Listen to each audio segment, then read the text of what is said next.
Hey everyone, welcome to Northhouse's 2020 virtual online wooden boat show. I'm going to give you guys a little tour of this new canoe that I just built.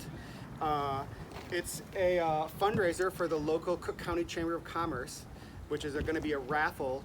Tickets are going to be available in the summer of 2021, so next summer. And you could win, you could get a ticket to win this canoe. It could be yours.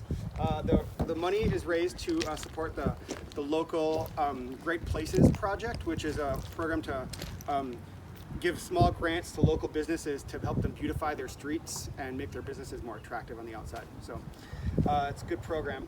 And they asked me to build this canoe. They asked for a really modern canoe. So I was looking to sort of just kind of push the envelope building this canoe, and I wanted to build a canoe that was asymmetrical. That was my idea. I designed this canoe myself on the loft floor.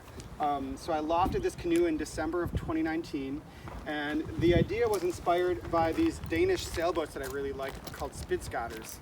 And spidsgatters are really big and fat in the back but come to a point. And I liked that shape because canoes are often the canoes often sit funny in the water because there's a big person in the back and a little person in the front, and that causes them to kind of sit funny. And a big, fatter shape in the back and a skinnier shape in the front will help kind of distribute the weight better for dissimilar body sizes. So I designed an asymmetrical canoe, and I was sort of looking at canoe shapes and these spidsgatter shapes and trying to kind of blend them together, and that's what I did on the loft floor. And then I went on to build this boat out of cedar strips. It's a cedar strip canoe with Alaskan yellow cedar, that's the yellow. Western red cedar is the red. And then I did this really innovative kind of edge breaking ground technique where I made a clear, translucent blue epoxy pour.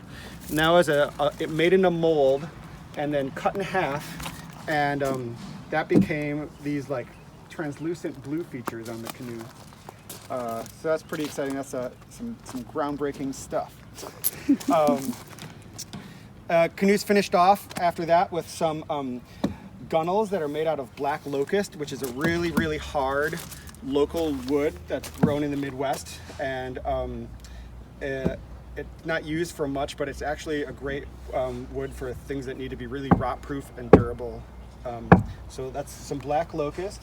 I've got some really pretty crotch pieces of black walnut for the breast hooks.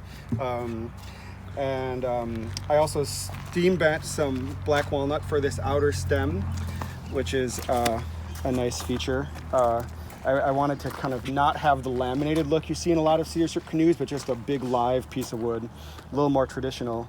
All these things, the stem and the gunnels, are attached with brass screws and then plugged with wooden plugs in a traditional way. So I kind of melded this sort of modern epoxy building technique with more traditional screws and sort of goop wooden boat building technique. The thwarts and the yoke are made out of an elm tree that was cut down from Grand Marais Main Street on Highway 61 last winter. And I guess that's about it. The seats, we tried to build them with some special construction details to keep them as light as possible, and that was fun. I worked with a Northhouse intern, Alex, on that project, and she made the seats really nice. And we're gonna take the boat out and kind of splash around, and hopefully you guys get to we'll have some nice shots on the water, and hope you guys like the boat. Let's go together.